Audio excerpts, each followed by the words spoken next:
Kaalukirurgia puhul on tänapäeval näidustused operatsiooniks põhimõtteliselt samad, nagu oli 10 aastat tagasi. Inimese kehamassi indeks peab olema vähemalt 35 koos kaasuvate haigustega või siis 40 ilma kaasuvate haigusteta. Päris nüüd viimaste aastate jooksul on mõnevõrra kriteeriumid isegi langenud, et teatud juhtudel võib operatsioone teha alates kehamassi indeksiga 30. Kaalukirurgia puhul toimub siis inimesel küllalt suur kehakaalu langus, tavaliselt 70–80% üleliigsest kehakaalust, mille tulemusena tekib lõtvunud nahka keha erinevatesse piirkondadesse. Seetõttu on 60% inimestel pärast, kes on läbinud kaalukirurgilise operatsiooni, vajalik teha korrigeerivaid operatsioone. Seetõttu oleks mõistlik koos kaalukirurgia konsultatsiooniga rääkida ka nendest operatsioonidest. Ja kõige sagedamini tehtav korrigeeriv operatsioon inimestel on kõhuplastika, mida on vajalik teha, ma arvan, kuskil 60% juhtudest. Eestis me alustasime bariaatriliste operatsioonidega 2004. aastal, siis esimene operatsioon oli maobandaaži paigaldamine. Operatsioon sai teostatud Soome kirurgide poolt, meie Eesti kirurgid siis vaid assisteerisid. Tol ajal oli see väga levinud bariaatriline operatsioon,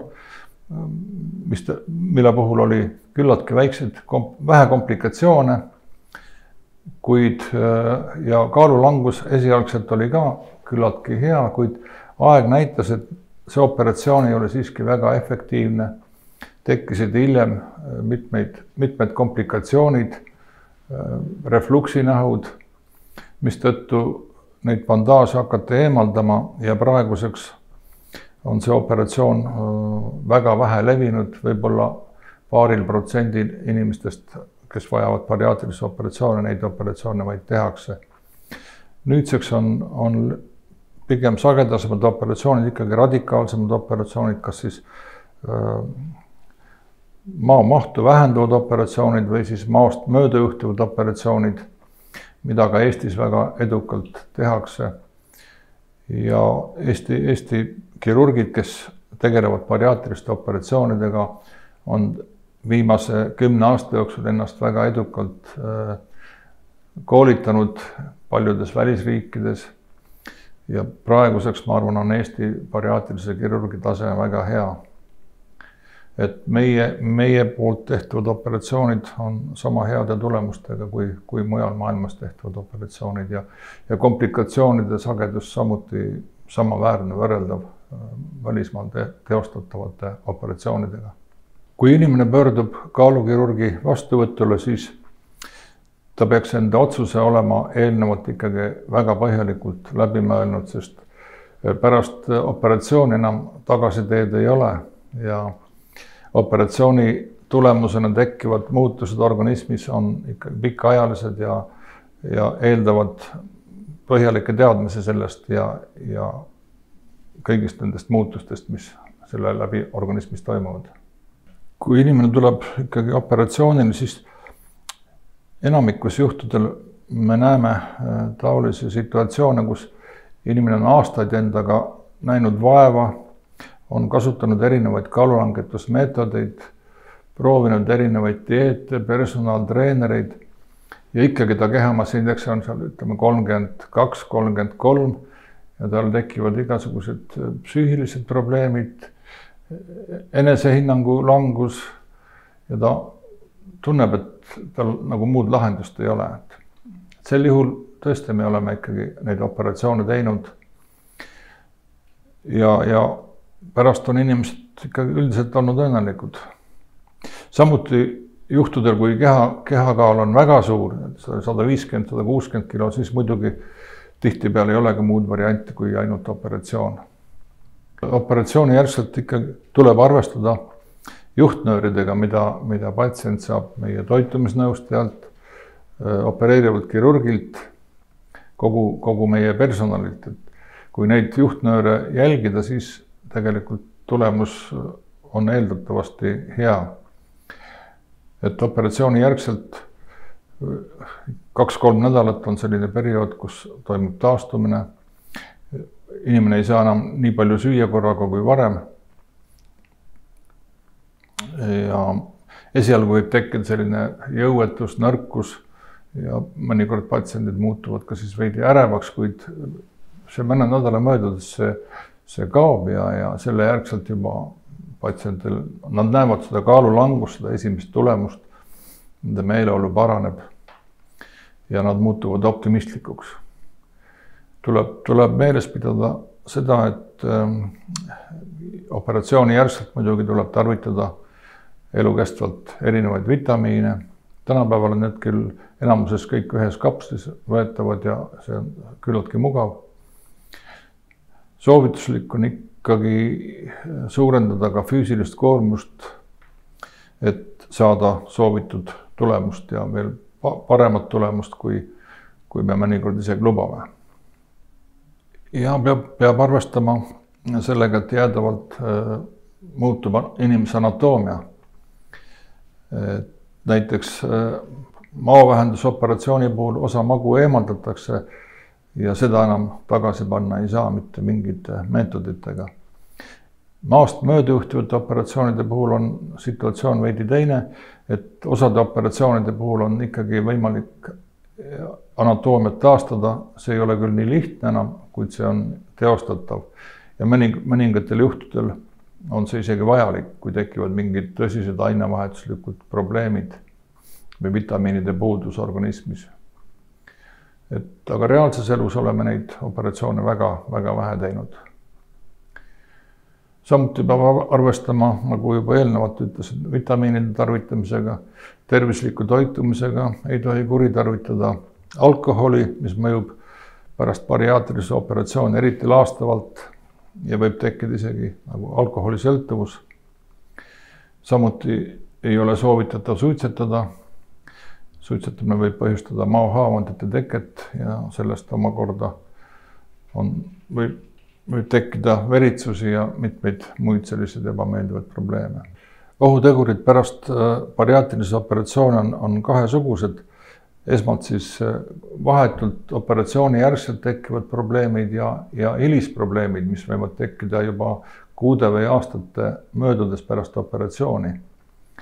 Et vahetud probleemid on seotud operatsiooniga ja neid nimetatakse ka operatsioonitüsistusteks. See kõige sagedamini esinev operatsioonijärgne tüsistus on verejooks.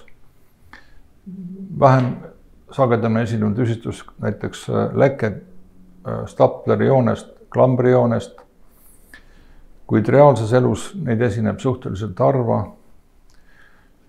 1-2% nagu tavalistel teistel operatsioonidelgi. Kuid vajadusel me siiski oleme teinud ka kordusoperatsioone. Hilistüsistused või hilisemad probleemid on seotud just seoses selle inimese anatoomia muutmisega, pärast võivad tekkida sisemised songad, liited, ka muud probleemid, soolesulgused näiteks, mis tõttu patsiendid on pidanud pöörduma ka erakorralise meditsiini osakonda ja on tehtud erakorralise operatsioone vajadusel. Samuti võib esineda probleeme sellega, kui patsiendid näiteks ei tarvita vitamiine, nagu neile on soovitatud, tekivad tugevad ainevahetuslikud probleemid, vitamiinide puudused, mis soodustavad erinevate teiste haiguste tekkimist. Et see on selline elukestev protsess ja patsiendid peavad sellega arvestama. Tänapäeval Eestis tehakse bariaatrilise operatsioone paljudes haiglates, erakliinikutes ja neid kirurge on samuti päris palju, kes selle alaga tegelevad. Arsti valikus võib-olla omavad tähtsust nii infokanalid kui ka patsientide edulood, rahulolu selle arstiga. Ja patsient, kui ta lõplikult otsustab, võib käia tegelikult ju mitme erineva kirurgi juures ja ma arvan, kus ta saab sellise kõige lähema nagu inimliku kontakti, et selle juurde võib-olla olekski mõistlik minna. Operatsiooniks valmistumine sõltub mingil määral operatsiooni eelsest ajast kui see aeg on kuskil aasta, siis on soovituslik enne operatsiooni võtta kaalus alla iseseisvalt circa 5% kehakaalust. See näitab nii patsiendi motiveeritust operatsioonile tulekul, kui ka vähendab rasvamassi, mis teeb operatsiooni kergemaks ja mille järgselt siis võib olla vähem komplikatsioone. Vahetult enne operatsiooni soovitav mitte suitsetada kuu aega, tarvitada minimaalselt alkoholi ja kuskil 2 nädalat enne operatsiooni on soovituslik alustada madala kaloraasilise dieediga. See aitab vähendada maksamõõtmeid, mille tõttu siis samuti operatsiooni teha on kergem, komplikatsioone esineb vähem. Operatsiooni järgselt soovitav üldse mitte suitsetada ja alkoholi tarvitada minimaalselt.